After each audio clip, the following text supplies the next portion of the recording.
Hi everyone, today's January 12th, 2019, and this is the Duel Assessment, your podcast for Yu-Gi-Oh! Duel Links. My name is Green Ranger. And I'm Deck Tech. And we are having a very eventful month in the month of January 2019. There's a lot of new events going on. Epic Yami is the new roaming duelist. We have a second year of launch anniversary, so there's a bunch of new prizes coming. And we finally get a very desired card in Obelisk the Tormentor. In addition to that, two new sets came out yesterday. Yesterday, almost at the end of the day in the evening. There was a new structure deck and also a new selection box, which has some cards that are reprinted and some cards that will come out in future sets. And also, to throw that in, there's also news with dual skill changes and also semi-restricted cards being added to the list and removed from the list. So there is a lot going on this week. That's right. Yeah, we're keeping busy in the new year. What's up, Deck Tech? In the whirlwind of events that happened, I can't really pinpoint too much of what I actually did this week. I guess I was mostly just kind of keeping up with the events. I played a little bit of PvP, still with Masked Heroes, because it's, my best deck with a character I haven't maxed out yet, as well as I'm still trying to get the What Grows in the Graveyard skill, even though that's, as we'll talk about, that's kind of getting less exciting now. But it's gotten to the point where I'm pretty close to getting max level with all my characters. I know those last couple levels take the longest, so I probably won't get it by next week, but maybe the week after that, unless we get a new character or a level buff or something. And so, we're getting there, and then I guess at that point I could just play whatever I want. But until then, I like to play with characters I haven't maxed yet, so that's kind of where I am. Not too much to talk about. How's about you? Yeah, I didn't play much PvP towards the end of the week with the new events, but I did play in the beginning, and I got to Legend with Karakuris. That's with some of the 5Ds characters that use level augmentation. And while I wasn't paying attention to the meta, the deck seems to have changed in the tournament scene. So I refer to the version I play as the card advantage version, but there is like a more normal version that's better at fighting. So I might switch over there so I could pick up more wins in Legends. We will see. Yesterday I bought 10 packs of the selection box, just because I had 2,000 gems. And I was able to get 2 of the new cards, but I forgot this was a selection box and not a selection mini box. So my chances of getting the new cards were actually pretty low. But I did get a third copy of Tristan and a third copy of Masked Hero Enki, which means I can play both of those decks in its full capacity. I played around with Noble Knights for a while, and I was missing the third Tristan, which actually had a huge impact. So I can actually play the real thing now. Nice. Yeah, those are good polls. I'm not sure if I'm going to end up getting the selection box. We're going to talk about it more later in the show as to what's in it and stuff, but we'll see. I do like that you can get some of them with gems, and so I might just do that because it's an option, but I'm not sure if even the offerings are really something I want to spend those gems on. The new cards will be released in the future, but it's just like getting a jump on them, I guess. And it's kind of, I don't want to say it's RNG what you get, because people who spend a lot of money will get all the cards. But for the people who just get the 10, you'll be lucky if you're the one who gets the Necro Valley or something, Yeah, definitely. I did get Network Trap Hole, so that's not a horrible card to get. And it's fine just being like a 1/0, I think, too. Yeah, I also think it's a card that we'll see. But if the trap tricks become a thing, then, obviously that's part of it. Maybe not. I do have 3 of that trap tricks card, too, so. Yeah, exactly. Maybe. All right. Maybe. This week in esports, the Duel Links Meta MCS is going on today in a few hours, so we're going to talk about it. Obviously, we can't talk about it today, but we'll talk about it next week. What we can talk about is the Duel Links Meta Weekly 54, which happened on Wednesday. And we saw the tournament meta from Duel Links Meta head towards Koaki Meru. They were neck and neck with another deck, I think Masked Heroes last week.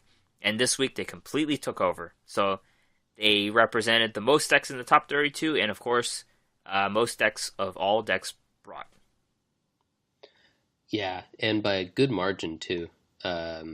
So this is kind of like asserting dominance. They brought 21 in the full deck breakout, and the next highest was the Karakuri, which was 11. So that's almost double the next highest. And then of those 21 people who brought it, 10 of them made the top 32. So, 50% turnover rate's pretty solid. Yeah.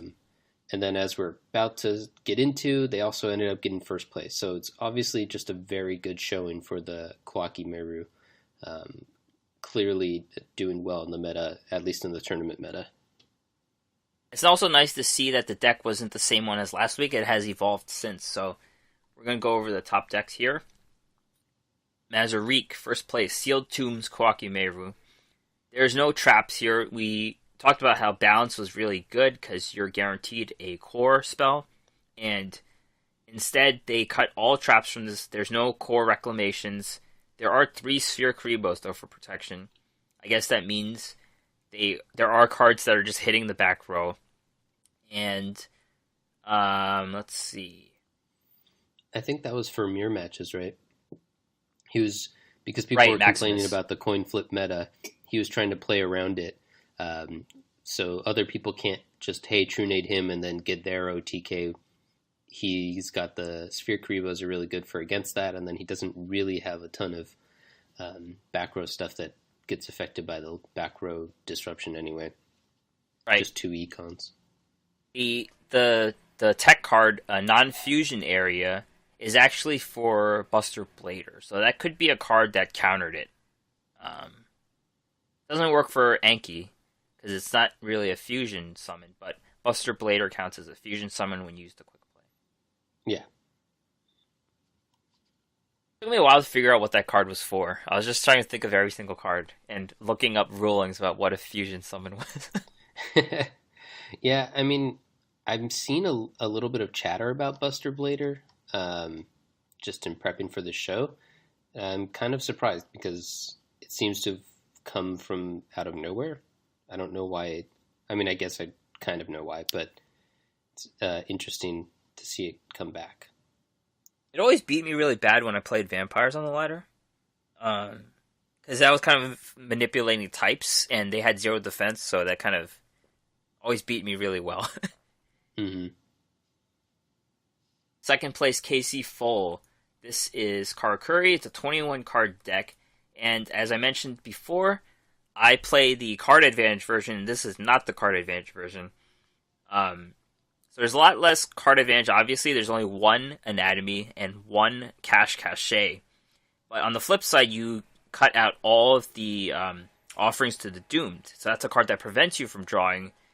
Here you don't have any of those cards. You have better cards. You have Paleozoic Canadians. You have Pulse Mines. You have Galaxy Cyclone. There's a Gold Dust in here. That's a card I've never seen in play, and it's in a winning deck, so it's great.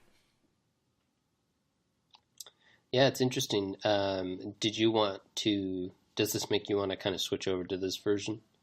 Yeah, this is definitely more fun. In that version, I mean, drawing 12 cards in a turn is also fun, I agree. But, this one is more normal, if that makes any sense. Mm-hmm. Yeah. Okay, cool. There's also just like the sideboard's pretty interesting too. He's got Poisonous Winds, which is a card I've literally never seen before. Everyone has to play it now, though. What's that? Everyone has to put in their deck for ranked duels. Yeah. It's a continuous spell. Wind monsters cannot be special summoned. All face-up wind monsters on the field lose 500 attack. So that's pretty obviously a counter to the Kawaki Meru Maximus. Yeah. So that's pretty funny and clever. I mean, I guess if you play a lot of it and you're expecting a lot of it, then you start looking for answers and you find this card that I just didn't even know existed. I don't think there's a card like this for the other attributes. Like, I've never heard of those cards. And it's like, there's so many Yu-Gi-Oh cards. It's like if you need something, you'll just find it, right? Like here's this Right, card. yeah. Yeah, you could just search like anti-wind card and it'll find you something. Third place, Bendy Tendi, Balance Kawakimeru. This looks like the version we saw last week that took over. Um, Very clean list. They got Treacherous Trap Holes. They have core reclamations. They have the 6 cores. There's no utility monster I've noticed though. There's a utility monster, the Hydro Barrier in the side deck, but it's pretty clean. 2 Sandman, 3 Urnite, 3 Maximus. Yeah. And probably the extra slot was 2 Treacherous Trap Hole. I'm guessing that the reason why the Kwakimerus have the non-fusion area, by the way, is just going off that same idea, is that Maximus is a dragon. So I guess they are expecting, what's it called? Buster Blader to counter them, so they have some sideboard to go against that counter play. Yeah. And Unending Nightmare is a card that everyone seems to be putting in their sideboard too, so it's good to see a card get play. Yeah, we talked about it, how we thought it was solid and would probably get some attention, and it has, so cool. We got one right. Yep. We called something correctly. Yeah. Third place, Raul Torres, Sealed Tombs, Masked Heroes. This is a deck that's really interesting. Because Masked Heroes are like the quintessential one-turn kill deck. This one seems really good against the one-turn kill as well. You have 3 Canadians, 3 Offerings to the Doom, and 2 Sphere Kuriboh. So it seems adept at countering those one-turn kill decks really well. Yeah, and then obviously, as we've talked about before, the Sealed Tombs, instead of balance, you don't have to pay the downside of balance of making your deck go in a certain way, so he's able to kind of build it, I guess, a little more flexibly or however he wants. And I like it. I guess Sphere Kuriboh is really good now against those OTK, and it's nice to have a little bit of OTK potential yourself for if the Kwakimeru bricks or whatever, and then maybe you can just get a win off of that. So seems like a decent choice, and obviously it did pretty well for him. Yeah, I run 2 in the Card Curry deck I use, so because I just find everything that I use is just getting knocked out. Every back row I use is getting knocked out nowadays, so I have to use it. Yep, kind of makes sense. All right. Duel Links meta tier list has been updated. What changed in this tier list? So as we mentioned before, it looks like they're kind of trying to update it just about every week now. So in this week, there have been a good amount of updates. One of them is that Kwakimeru is now up in Tier 1, which shouldn't be too surprising considering it had a good showing last week, and we just finished talking about how it had a great showing this week. This update was on January 7th, so it was a couple days before the tournament, and so there's obviously a little bit of cause and effect there, where people saw it as Tier 1 and maybe decided to bring it for that reason, but it kind of proved its worth because half of them ended up making the top 32 cut, so that's good. Control has been demoted to Tier 2, mostly because it doesn't deal that well with the Kwakimeru. So obviously, if you have a bad matchup against one of the most popular and most powerful decks, then that's, not good for you. Kwakimeru cannot be controlled. Yes, that's right. It's out of control. And so, that's obviously going to cause for demotion. It still seems like it's a very powerful deck, as is Kwakimeru, so it seems like it might become part of a cyclical thing where, depending on how the meta shapes up, if a bunch of stuff comes up to counter Kwakimeru, then maybe it gets suppressed and Control can come back. But in terms of just like overall big changes, it might have to just be card set changes where either cards are added or added to the ban and restricted. Otherwise, it's just going to kind of be a round and round. And Tier 3, Spellbooks got added back into Tier 3, but then I believe this was right before the announcement that we're going to get to, so they might not be there very long. And a bunch of things were removed from Tier 3. Blue Eyes, Fur Hires, and UA were all removed. Blue Eyes is pretty much just the same thing as Kwakimeru, except not quite as good. So there's kind of no point in running it. That makes sense. Um, Maximus, I guess, can fight through a whiz. So obviously it can. Now that I actually think about it, and the math is there, so that kind of outplays the for higher deck. There's just can't stack up well against it. And then UAs just kind of haven't had. I mean, they're a fine deck, and you can always still take it on the ladder. Just because it's not on this list doesn't mean it's viable. But it doesn't really have a reason to play it anymore. It's just not as explosive as several of the other decks. Not as strong in terms of controlling the field. So it makes sense that all three of these guys got booted. And finally, Karakuri is on the high potential list. And I think after this week's showing, where it was the second most popular deck, and it did pretty well. It got a couple slots in the top 32. Not as good of a turnover rate, only 3 of them, but one of them ended up getting second place. So it'll probably end up on the tier list somewhere next week, maybe as a tier 2 deck, maybe tier 3. Yep. It depends. And as mentioned, Karakuris are the only true synchro deck. Their win conditions are all on synchros. So depending on what synchros come out, that's where they go. So here you go. Yeah, and we're about to talk about how there's a couple more. So maybe those change things. I'm not convinced they will, but they might. Never know. Yep. All right. So Tag Duel Tournament. It seems like this event was faster than the ones before. I feel like. Of course, how it works is you buddy up with a partner. The main characters from the show, obviously. So it's Yusei, Jaden, and Yami. And you play through different teams. They try to make it funny, so they put 2 people together and have some jokes. And then you have some guaranteed rewards. And then, of course, you draw from a lottery as well to get some of the new cards and some of the old cards from the past Tag Duels. Yeah. I have like 11 of the, whatever it's called, the friendship spell. Yes. Or whatever, tag card. team. Anyway, yeah, this event, it feels like, I think they made it easier, but take a longer time. And I think the entire point of it was so that you could kind of play it as a background event while you do other stuff in the game. Because I've just been auto-dueling the whole time, and that's pretty consistently just worked. And it seems like maybe they expected me to do that. And in so doing, I pretty easily got through all the event tiers that I had to do, and now I'm kind of just farming the lottery, and not even like aggressively farming it, just continuing to auto duel whenever I can, and it's working out fine, I guess. It's an okay way to pick up some gems too, so definitely a good thing to do.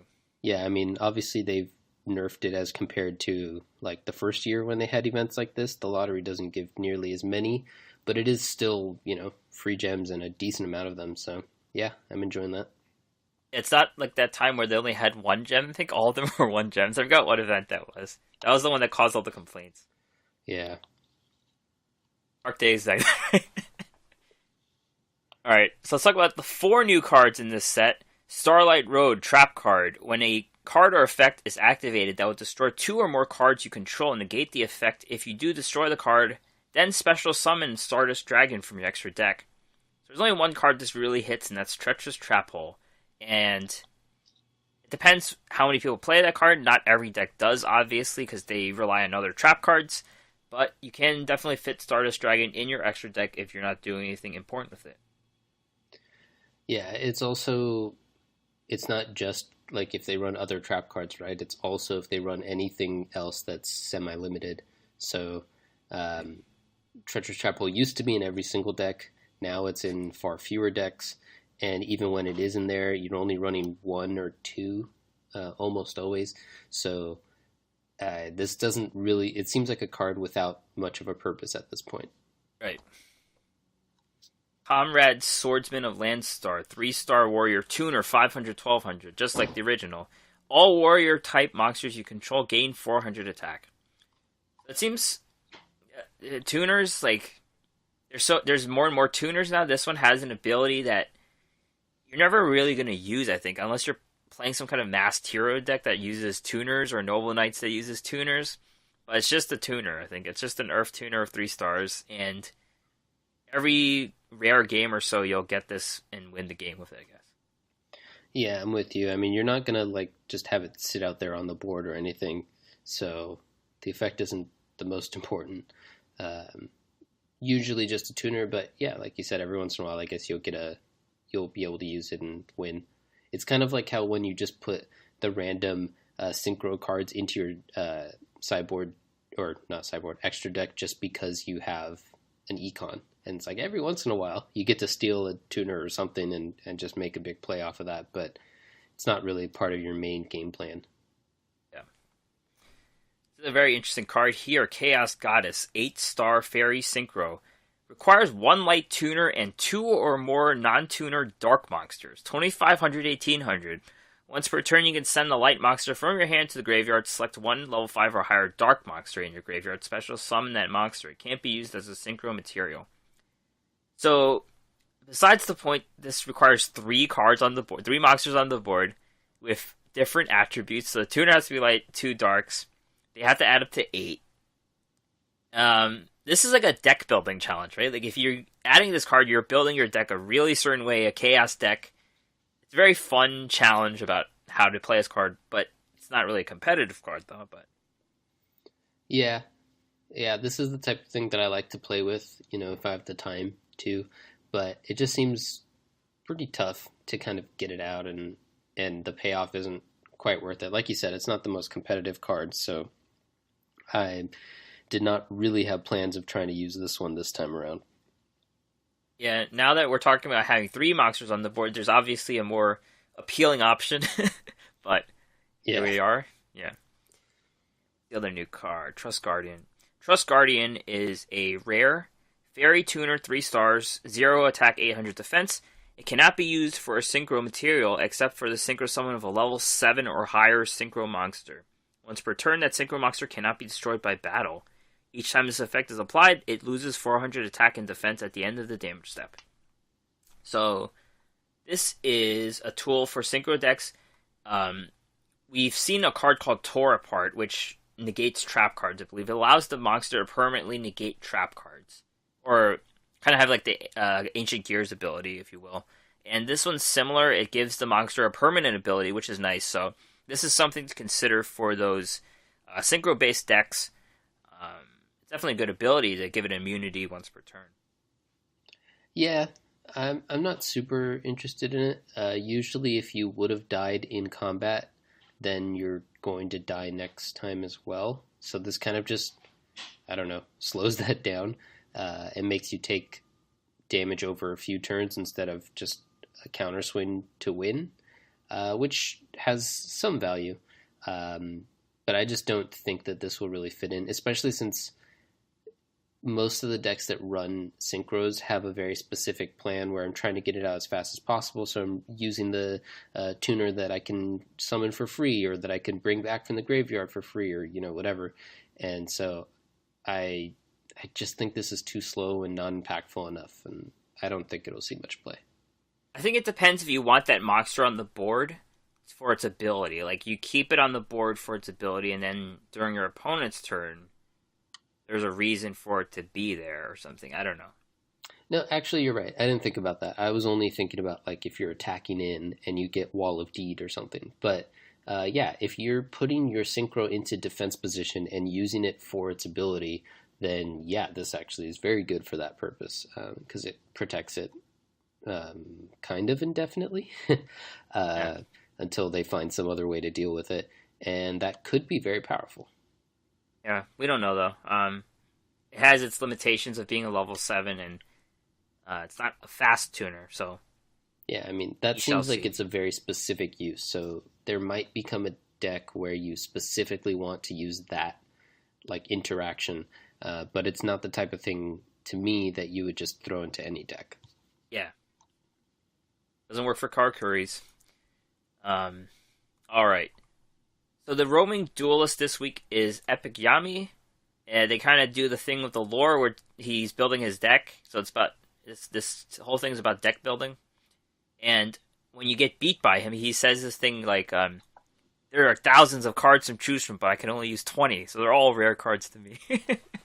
Yeah. Hilarious. I was like, man, Yami's dumb. That doesn't even make sense. Yeah. It's like, He says they're all rare cards, so they're all like R rarity.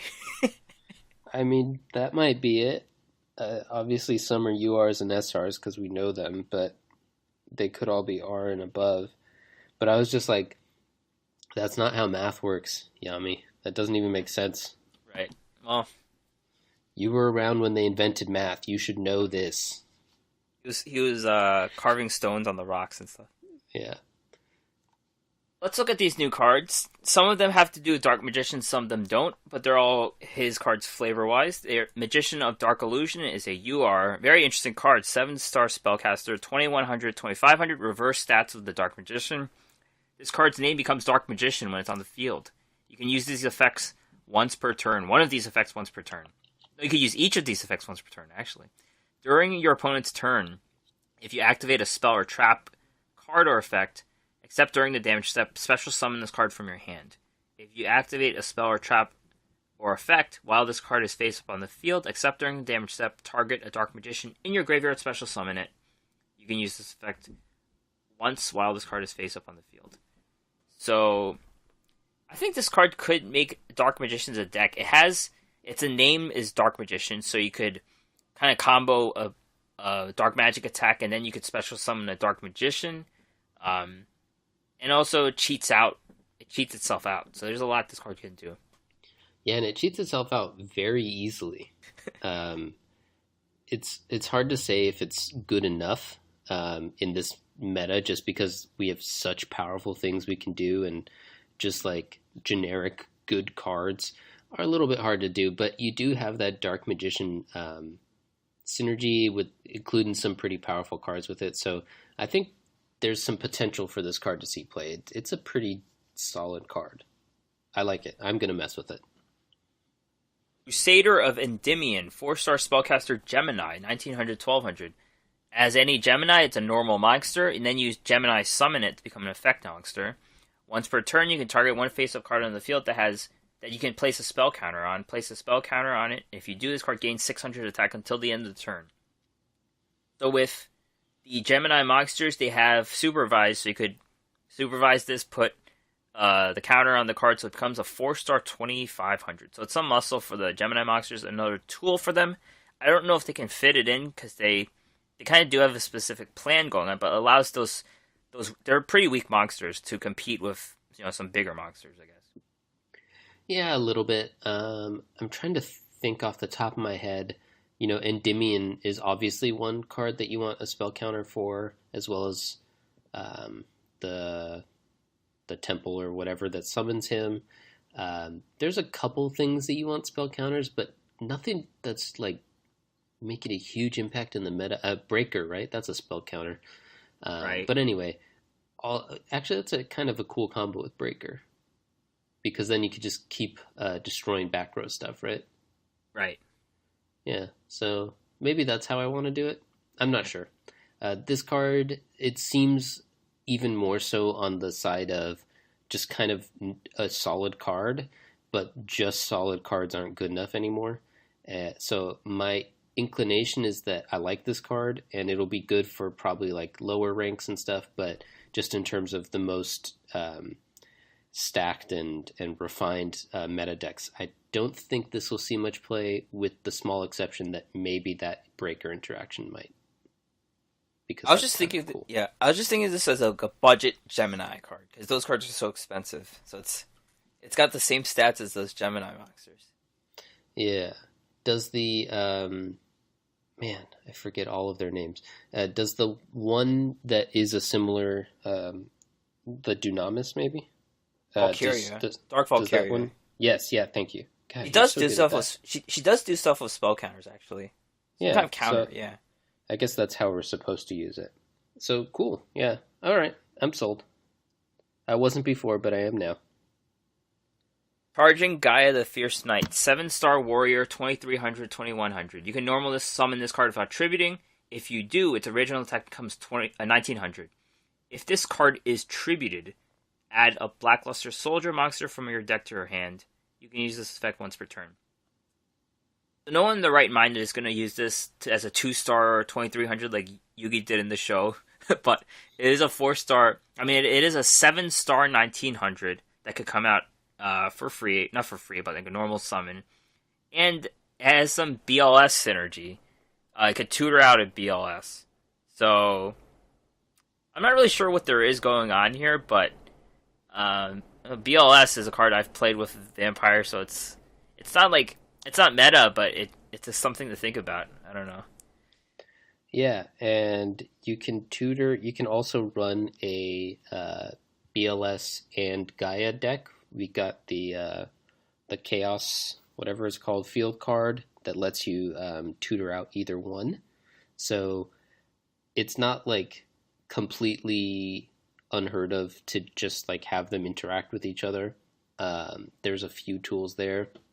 1900 attack means that this guy's never like completely useless, even though obviously that's not really, I guess that might be what you want to do with it, so that you contribute it to get a Blackluster Soldier. Yeah. All of this is to say that there are some interactions there. I'm just not exactly sure how it wants to be used.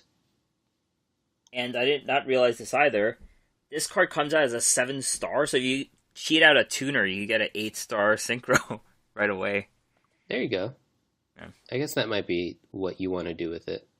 Also, like level augmentation, or the one where you can get rid of a guy and then get a bigger one that's 1 star higher with the same type and attribute. I don't know. So there's a couple things there that the level 7 might be relevant for too. Again, it's more of that situation where it seems like there's lots of uses for this card, but we're just not quite seeing exactly what the best one will be, or if any of them will be good enough. Yeah. Magician's Robe, 2-star spellcaster, 700, 2000. During your opponent's turn, quick effect, discard 1 spell or trap, special summon Dark Magician from your deck. During your opponent's turn, if you activate a spell or trap card, or effect while this card's in the GY, you can special summon this card but banish it when it leaves the field. You can use the effect once per turn. So I didn't realize this card can special Dark Magician from the deck, which is actually pretty good. The other card wants... The Magician of Dark Illusion wants the Dark Magician in the graveyard, so it's a way to kind of facilitate them from the deck. Yeah, it seems pretty solid. I realized that. Yeah, I just went back. The Dark Illusion, you can get it from your hand as well. Right, so... The Dark Magician you can special summon summon this guy from your hand, but Dark Magician from the graveyard. Gotcha, sorry. Yeah, so Magician's Robe... 2000 defense. This card would have been so good in the early phases of this game. Yeah. Just a broken card. But right now, I'm not super convinced because you need to like set it and then have your opponent attack into it, and that doesn't always happen. Up. Yeah. So it feels kind of slow to me, but there's always potential, I guess, with all of these synergy cards, that at a certain point it's kind of just going to break the dam, and there's just going to be a good Dark Magician deck. I'm just not sure if this card's going to be part of it. Maybe there could be some kind of silent magician thing with this, because you don't want the 700. I don't know. Mm-hmm. Yeah, maybe. That's true. And Dark Magic expanded. But that has to be during your opponent's turn. During your opponent's turn, yeah. Yeah, it doesn't work. These quick effects are really tricky. Yeah. That's what they do. Yeah, well, it's cool. I'm glad we're getting it. It was probably a good call on their part not to make it Dark Magician Girl's Robe, but just make it Dark Magician's Robe, because the fanboys wouldn't have been able to handle that. Yeah, they just get 10 copies of it. Dark Magic Expanded. This is a card we thought was going to come when we had those fake leaks, and it's finally here. So a quick play spell. Apply these effects in sequence based on the number of Dark Magicians or Dark Magician Girls on the field and in the graveyard. If you have one or more, one Dark Spellcaster monster on the field gains 1,000 attack until the end of the turn. 2 or more. This turn, your opponent cannot activate cards and effects in response to your spells and traps or effects. Also, spells and traps you control cannot be destroyed by opponent's card effects. If you have 3 or more, dark spellcaster monsters you control are unaffected by your opponent's card effects until the end of the turn. This kind of goes into the whole deck idea. It seems like it's a resurrection thing. They try to get more of them in the graveyard, and this is a win more card. It's kind of like anti-magic arrows on steroids. It's really good. It's not a card you would want 3 of. I think that would kind of be too clunky in your deck. It does give the monster 1,000 attack, so it's not horrible for a card you would want, but this does seem like a win condition type card for the deck. Yeah, this makes it look like a combo deck, like you said, a reanimator combo type thing where you put a bunch of them in your graveyard and then get 1 or more of them out and then attack in for lethal with a 3,500 attacker and something else, I guess, to deal that last bit of damage. Or maybe you just play a second Dark Magic Expanded, but they're protected and getting a buff, and so it's not. It seems like it's a solid card for that deck. Could be very good in that deck. I'm not sure if that's how Dark Magicians will see play, even if they do see play, though. So I think the deck they're trying to make us build is unlikely to make a huge splash, but I'm certain that some people are going to try to make it work because that just seems like a fun deck. You know, people love to do just like huge splashy things like that. So I'm sure it'll see some play. It'll probably do fine, again, on the lower side of the ladder, but it's not, I don't think it's going to see like high competitive level play or anything. Finally, the Mystical Elf, which is the 800-2000. The best thing about the Mystical Elf is there was the episode where she was chanting a spell the whole time while she was on the field. I forgot what the spell did. It protected his life points. I don't remember what it did. Yeah. This is a classic anime character. She's very important, but in the real game, she is not at all. They're just releasing the 2,000 defense monsters like candy. There are 2,100 defenders now, so there you go. Yeah, I mean, you're not going to play the elf except for memes or, I don't know, role-playing reasons. The funny thing about this fusion card is that it has like 1,300 attack and 1,100 defense using the Mystical Elf. It's like, where did her defense go? Yeah, that is funny. It's also funny that we're getting the robe at the same time as the elf. So just the Dark Magician's robe is 100 less attack, but it also has all those effects, so it's kind of, Okay, yeah. Alright, farming. How do you farm Epic Yami? Alright, so I've been using, it's been making the rounds around Twitter and YouTube and stuff, but I got it off of Duel Links Meta. It's an Ojama farm, and basically what your goal is just to play an Ojama Knight or Ojama King, preferably on like the first turn to lock down his board slots, and that makes it a bit harder for him to summon a Dark Magician, and he can't. It's also a bit harder for him to attack over it. If you get the Ojama King if you go first and get Ojama King, then you just win. But that's only happened to me once or twice. Usually I end up with a knight, and often you don't go first. But basically you lock him down so he can't get the Dark Magician out. If that works, it kind of stalls his whole deck. He can't really do anything. You play Ojama Blue or maybe a card draw or something to thin out your deck and get to the bottom of yours faster than him. You play another Ojama Knight or King on the last turn or just any point in between. And then on the last turn, you play the Ojama Country, which is, you could also use Shield and Sword, but Ojama Country is better because you can set it in the field zone and he won't destroy it if it's set like that. And it will, and that way you can have another slot in your hand, essentially, without worrying about setting your spells and traps and having them be destroyed. And then you use the classic Gravekeeper's Vassal with the Secret Pass and Union Attack. Obviously, you have to flip your guys into attack position. Don't forget to do that. Yeah. Because most of the game they're sitting in defense position. But it's a pretty easy farm, but it's not the highest success rate. I had problems where he goes first and he summons more than one guy on his first turn because he had a couple ways of doing that. I've had problems where I got out the knight on the first turn. I couldn't get the king out, but I could get the knight, and then like he'll ancient rules out a dark magician, or he'll play dark magician girl and buff it and attack through, and obviously then I'll end up dying because my lock is done and I've gotten rid of half my hand. So it only worked for me about half the time, and I wasn't sure if it was better than just kind of regular dueling him or auto dueling him or whatever. Yeah.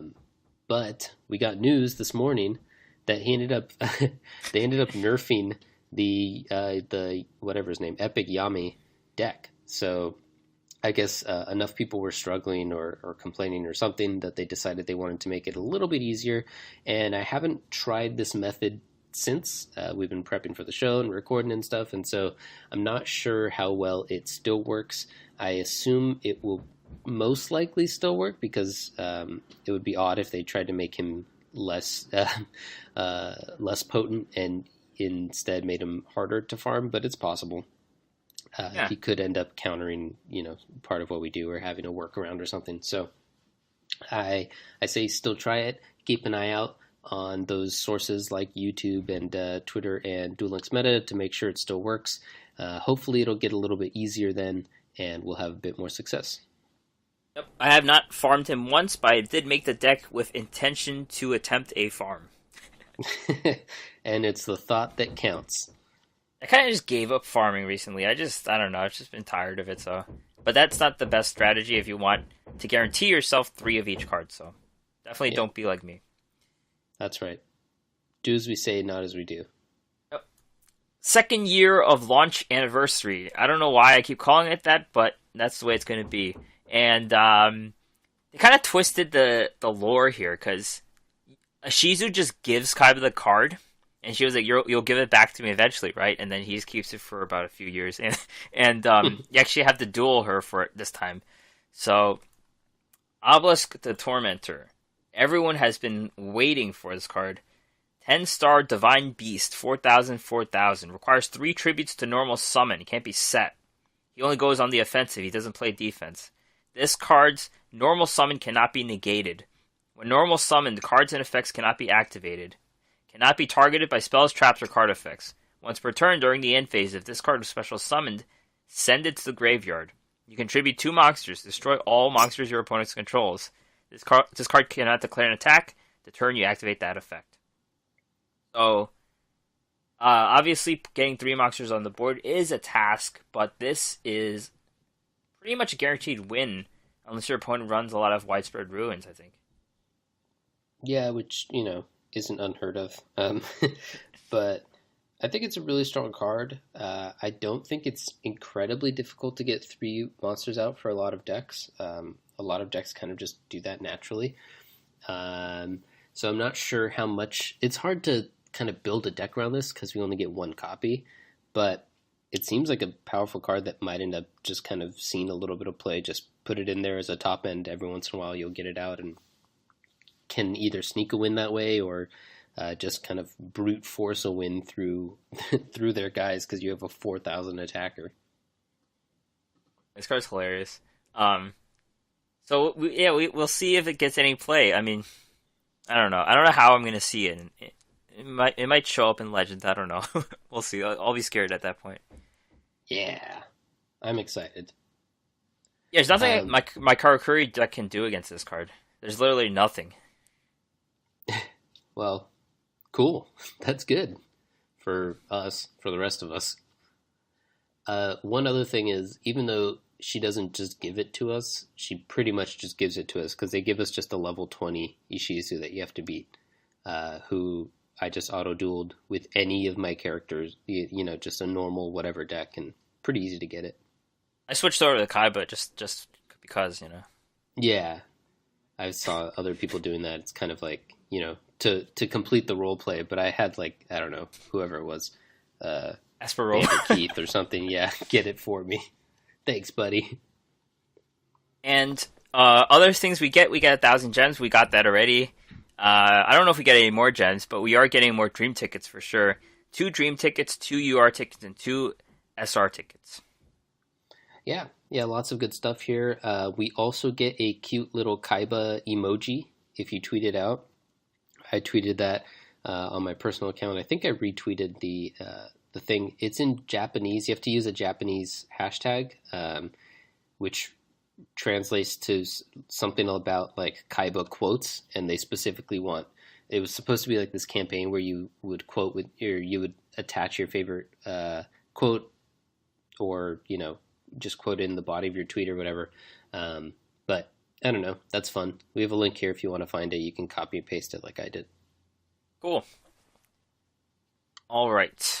Let's talk about some new cards. The new Silent Swordsman structure deck came out. Swordbound Silence, it's called. And the interesting thing about this is while you can buy a copy with gems, with 500 gems instead of the Silent Magician one, there is only one new card in this deck. There are cards repeated from Crusaders Battlegrounds. There are some Noble Knights cards. So, just one new card. Cool. There's a couple more new ones for me because I didn't have the last structure deck or something. Crusaders Battlegrounds. Yeah, we were talking about it before. So I didn't have everything. So there was a little bit of new stuff for me, but not a ton. So I don't think this one's worth it for me. The new card is Silent Swordsman, 4-star warrior, 1,000. Cannot be normal summoned or set. Must be special summoned from your hand by tributing a warrior monster. It cannot be special summoned other ways. Once per turn during the standby phase, this card gains 500 attack. Once per turn during either player's turn, when a spell is activated, you can negate the activation. If this is destroyed in battle, or if it's destroyed by a card effect, you can special summon Silent Swordsman monster from your hand or deck, except for this one. So this card's almost exactly the same as the Silent Magician, which has the same stats. The one that grows over time. I mean, the one that starts off with how many ever cards are in your hand. It's almost the exact same thing, and you basically cheat out the biggest Silent Swordsman when it's destroyed. Mm-hmm. Yeah, it kind of makes me think there's not a reason. Like, I don't know why I would want to run this. I guess because you can run the Silent Sword Slash or whatever it's called. Yeah. Because the Silent Magician's just better. Right. Oh, we're not too excited about the box, but if you do intend on playing it, I think it's going to be a thing where you're going to spend real money and get 3 copies of, probably just for that card. Yeah, I mean, some people want it for completions. You also get, like, the mat and whatever, which, some people like. So, it's definitely not, like, a useless card. The decks are okay. And if you don't have all the cards like I don't, then it's more than just one new card. Like, there were a good number of cards that I did not have from it. Right. Okay. Now, the Selection Box Volume 2 is the new addition to. This one is a combination of some but cards that were released in 2018, some reprinted cards, and also some new cards that will be featured in future boxes. So, it's a little bit of both. And they let you buy 10 of them with gems, so that's 2,000 gems. Yeah. Talk about the new cards. Angel of Zera, Fairy Synchro 2800, 2300. This card gains 100 attack for each of your opponent's banished cards. During the standby phase of the next turn after this card was banished, special summon this banished card. You can use this effects once per turn.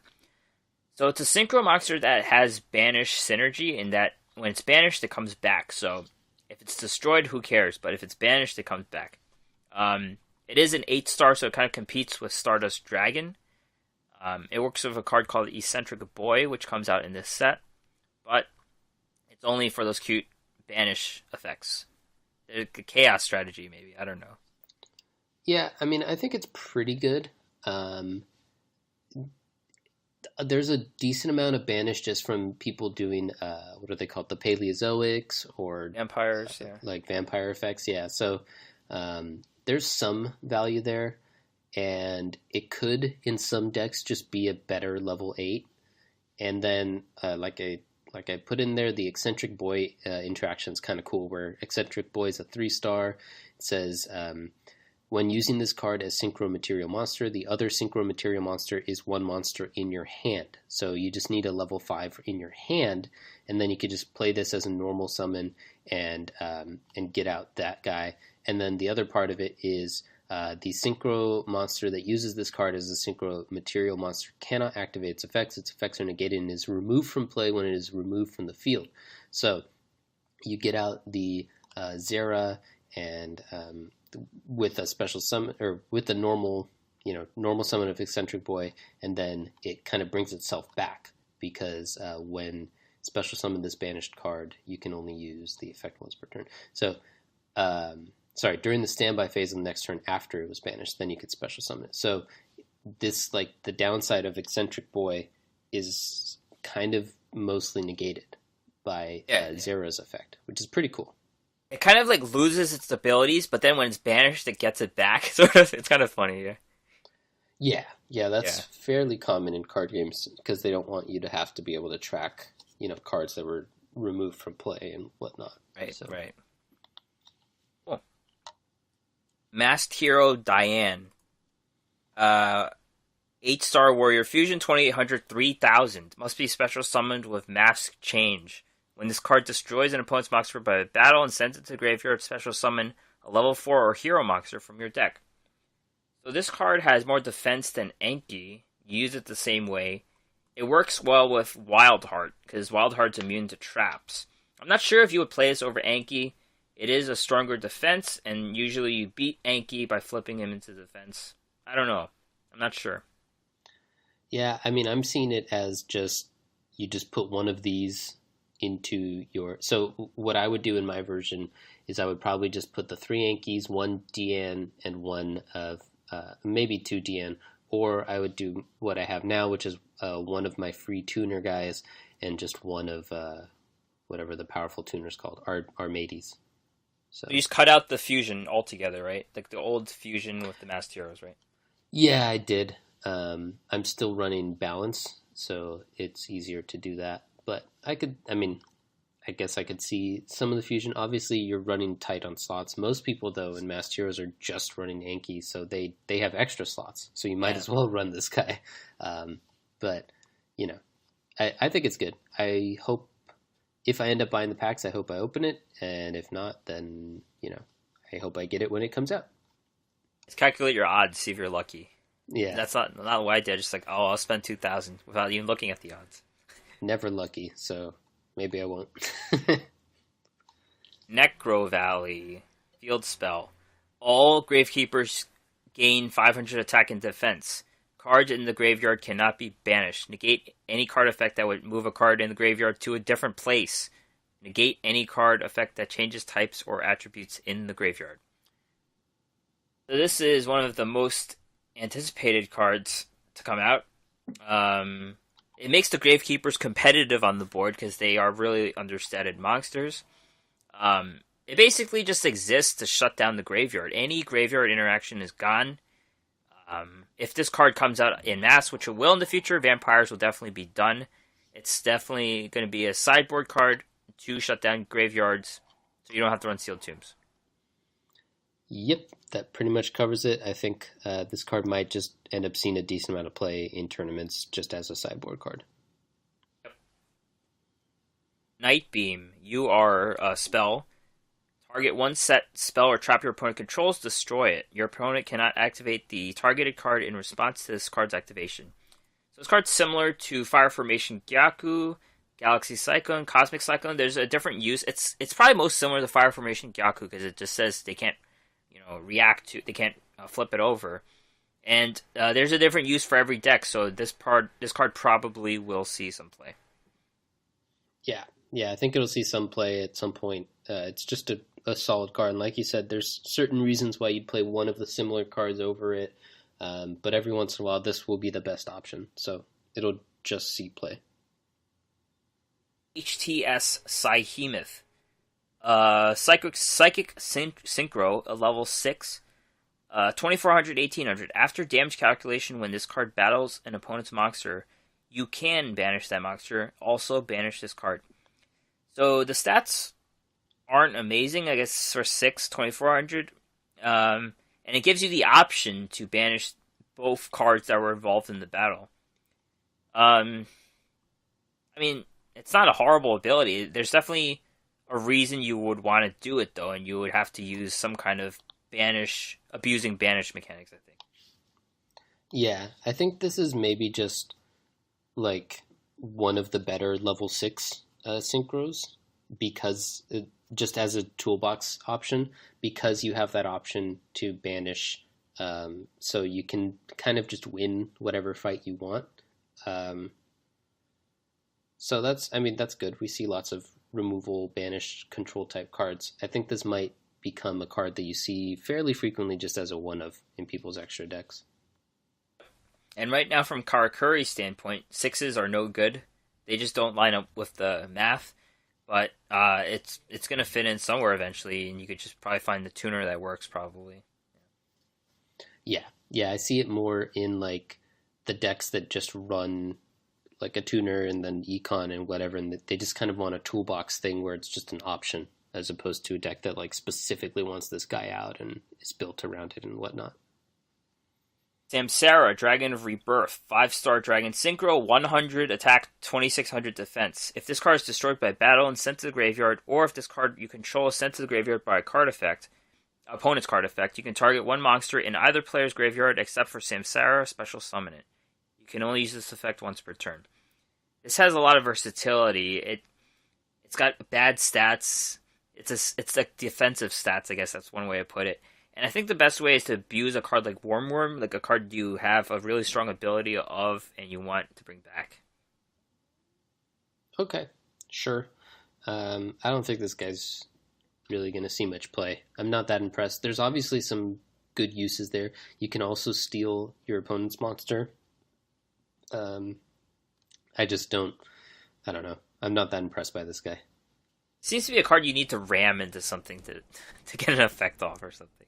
Yeah, and you don't want to do that because you're going to take a ton of damage. But I mean, everyone's like they're going to have to attack through it to eventually or destroy it or something. But the problem with that theory is that usually what they would just do is they would just wait until they can attack through it and expect to have lethal or something. So you're going to have to trick them with a Sphere Karibo or something. Scrap Archfiend, 7-star Synchro, 2700, 1800. That's all there is to this card. The only thing notable about it is it's part of two families. It's a Scrap family, it's an Archfiend family. That's it.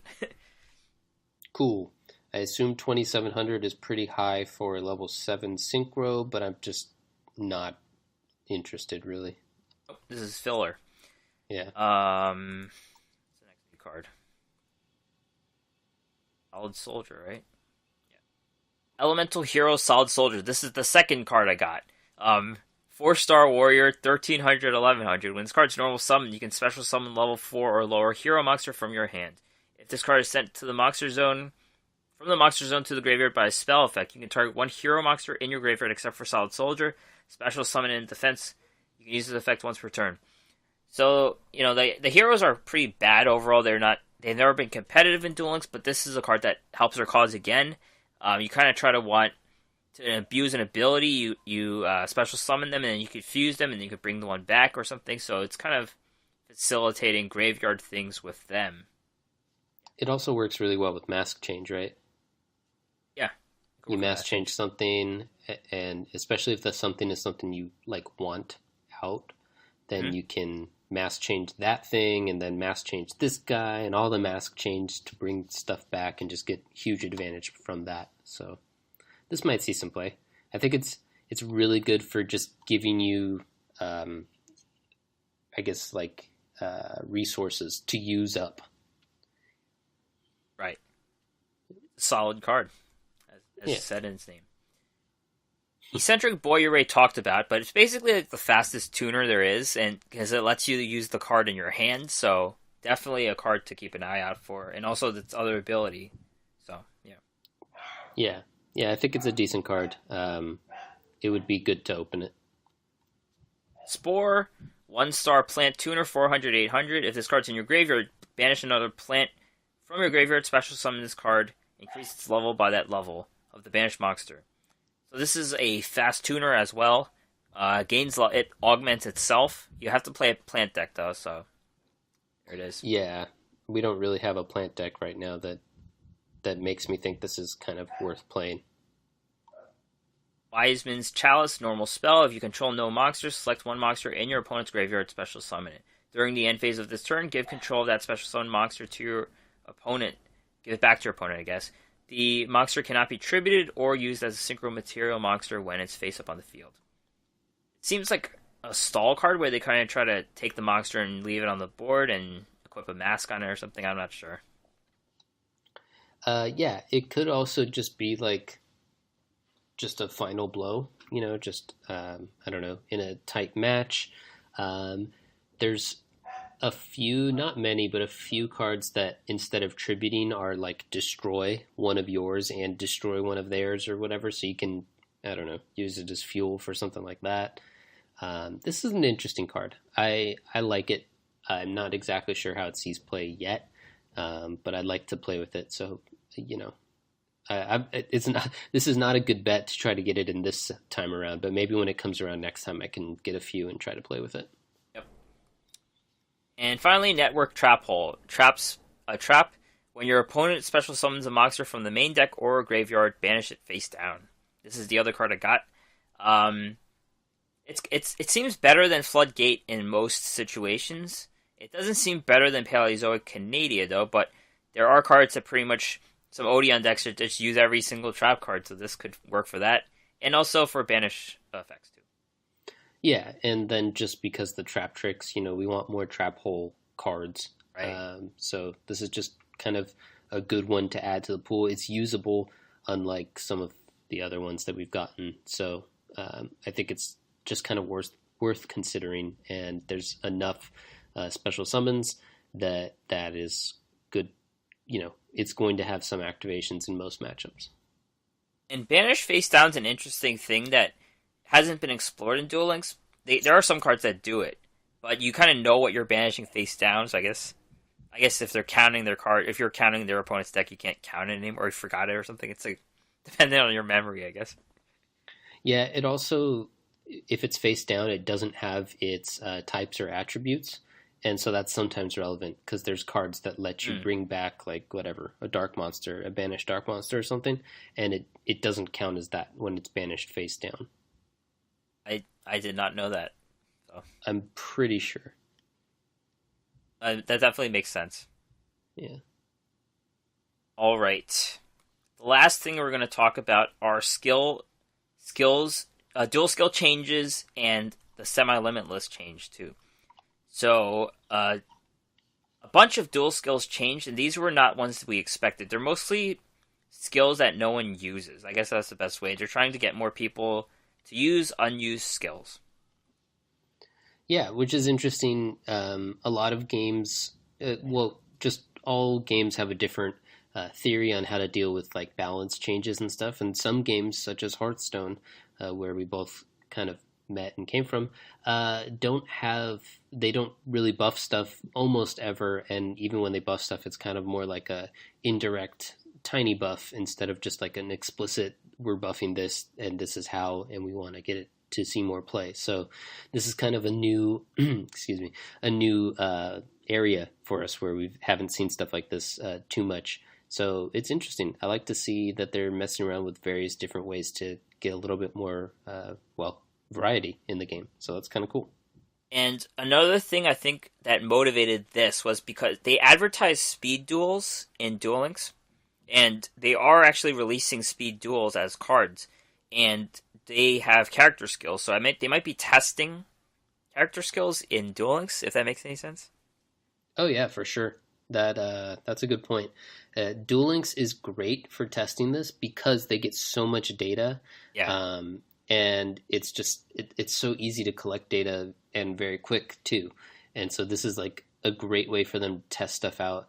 Their in-house testing for the IRL speed duels thing would be it's just nothing compared to this. So that's a good point. They might be trying to see if this works out for that method of play. Konami also has our socials, and they know when we go to sleep every night, right? I think. I think so because they always like to go to maintenance right before I go to sleep. Yeah. Anyways, Harpy's last will has been changed from 5 Harpies in the graveyard to 4.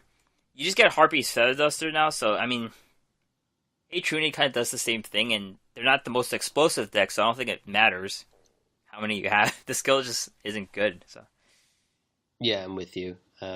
Harpy's Feather Duster is obviously a great card when you can just play it in your deck, but that's never been the case in Duel Links, and this is just way too much of a price to get it. So I agree that I don't think this is going to see any play. Miracle Fusion Time's a new skill we just got from Spunky Jaden. You get Miracle Fusion at 2,000 life or below instead of 1,000.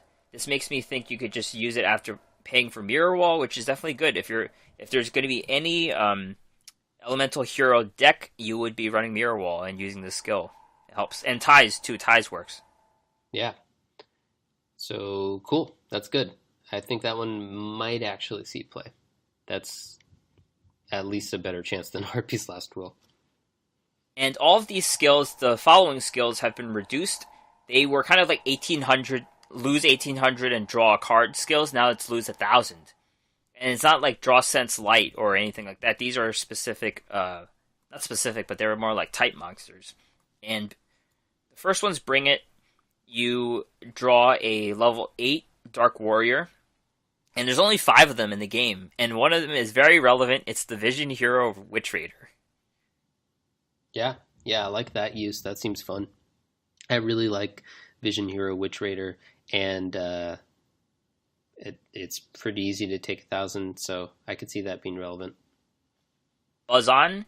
You don't really think of any insects, but in some extreme control deck, that 4-star Ladybug of Doom could be useful. Bringing it back to the 2 years ago days. Check out my ride. This helps you draw Roid. I'm thinking Jetroid. Jetroid's a card I've always liked. I don't know why. It lets you use traps from your hand, kind of like the Trap Tricks cards. Drilloid's been seen in some machine decks. Yeah, I never talked to I never played these cards. You could be like, so. You could be like Odeon, but you have your traps in your hand, so they can't get bounced, and the Jetroid just, activates them, so. Yeah, I mean, that's more relevant now. People are trying to avoid having things set and whatnot, so okay. Cosmic Enlightenment. This lets you draw a random psychic monster and or Jinzo. I don't know what the pool is for the random psychic monsters, but I don't think it should be every single one. I don't know. But it's like a random skill, so it's not competitive. It's just like, oh, I'll see what I'll get this time. So yeah, there's I think there's not a ton, but there's some decent stuff there. I think that what's really important about the psychics is that they frequently deal 1,000 damage to themselves. Yeah. And so they can activate this kind of multiple turns in a row, or is it limited to only like twice per duel or something? I think these are once per duel. Once per duel? Okay. Well, never mind then. I was going to get excited. Oh, wait. They say each time. Okay. I don't remember what the skill is. So you could use this. It's just lose 1,000, draw a random psychic or Jinzo. Yeah. So I think there's some solid uses there, just because psychics are so good at losing 1,000. Yeah. I just don't know what pool of psychics they're talking about. Like, which ones are you counting? Is Destructitron there? Is this one there? Yeah. I mean, I think it's just anything that's. I thought it was just from your deck. I thought it was random. Oh. Okay, well, that's a big difference. I guess we'll see. Dinos Find a Way. This one lets you draw a random dinosaur. This one's also not from your deck. This is a random dinosaur. Okay. Yeah, okay. I don't really have any. That one's even less so because, I mean, I guess the dinos are a little better than the psychics just on a case-by-case basis, but they don't have as much synergy, so. Could draw little D, though. You could. Light of the Harpies, draw a random Harpy card. Same thing. Low impact, but you could have the field spell out. I think the field spell's a card now, so you could have something go off there. Mm-hmm. Gravekeeper's lot. Draw a random Gravekeeper. Same situation, like where you draw a random card. Yeah, and all of these are very dependent on if it's from your deck or from outside of the game, because obviously then you can control it or not. Find out. Yeah, and then like you have here in the notes, the Necro Valley obviously makes Gravekeepers, like people are just kind of taking another look at them again. I'm not 100% sure if you would actually run this in a Gravekeeper deck, because in the Gravekeeper deck, every single card is a Gravekeeper, well, every monster, and so I'm not sure if you want that versus some other skill like, I don't know, Balance or something, Tie that Binds or whatever. There's a deck that just runs the Recruiter, I know. I think it's like a Silent Magician type deck. Yeah, so I think that will be more likely to play this type of skill. Here are some that could be useful. Kaiba Bling. This is the one where you draw a random glossy or prismatic card from your deck. Obviously, you would make all the cards not glossy or prismatic, except for one or two, the ones that you want. So, this could tutor out any card for you, just for losing 1,000 life. Mm-hmm. I think this one's definitely one of the better ones. As we mentioned a few times, there's a lot of easy ways to activate the skill now, and this is a tutor for anything you want. So that seems really good, just so long as you're lucky enough to actually have the copies.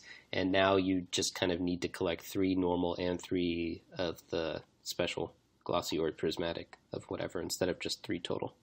Yeah, it makes the trader more useful to that upgrade. You actually know what you're upgrading instead of making everything pretty, I guess. Yeah, there you go. Another skill I've seen in the past, Sorcery Conduit. This helps you draw a random spellcaster. There are a lot of good spellcasters, and some decks just have one, like Breaker or Cosmo Brain. Yep. Yeah, I mean, there could be some good uses there. I agree.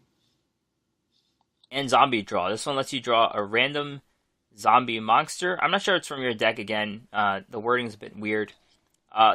Most zombies just run all of them, and the one exception is Bacon Saver, which you don't really want drawn anyways, so it's kind of weird. Mm-hmm. Yeah. Again, might see some play, very dependent on how that wording plays out. Cool. And for the semi-restricted list,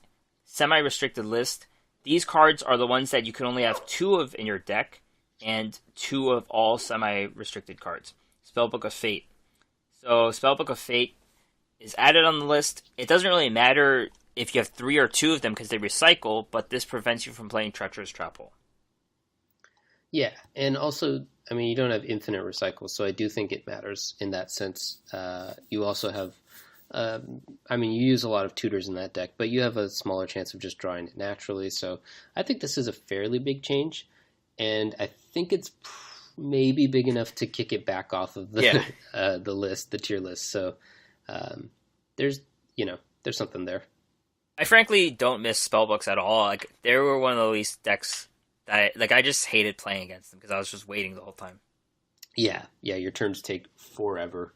It is a very high skill cap deck, though, in my opinion. I could never really get it to work, and then watching like the pros play it, they were playing it totally differently from how I was playing it. Yeah. So I was like, oh wow, that's interesting. So I don't know. It's kind of interesting because it didn't feel like it was a problem recently, but maybe they thought it was. So it's also interesting because they just brought it back in the reprint box. Yeah. In the selection box, and they're like, let's bring it back like just a little bit though. And the same thing with Silent Sword Slash. They released a new box, and then they're semi-limiting it to 2. It's another thing I can't complain about because they're really uninteractive, and it allows them to run you over too. Yep. Yeah, I never played this deck, and I very rarely played against it, but it is definitely just an unfun deck to play against, so I'm not surprised. They've nerfed bad decks that are very unfun in the past, so this kind of, goes along the similar thinking. They don't like you just losing instantly from hand and can't really do anything about it. Right. And finally, the Baby Tiger is off the list. It's kind of the same thing with Red Eye Spirit, where they took it off the list and the deck continued to not see play. You do see Amazonas sometimes, but they're just a package. I don't think really you play Amazonas deck just for playing Amazonas. You play for the Princess, the Queen, and the Onslaught. But I don't know. I don't think this card sees play. It's back on the list. I mean, the one thing that it does is it makes it so that Amazonas baby tiger is actually like in consideration now, because before the princess is also limited to 2, so it was just like without a question you run the deck because of the princess, so you now cannot run the tiger. But by doing this, they make it so it's possible to run the tiger.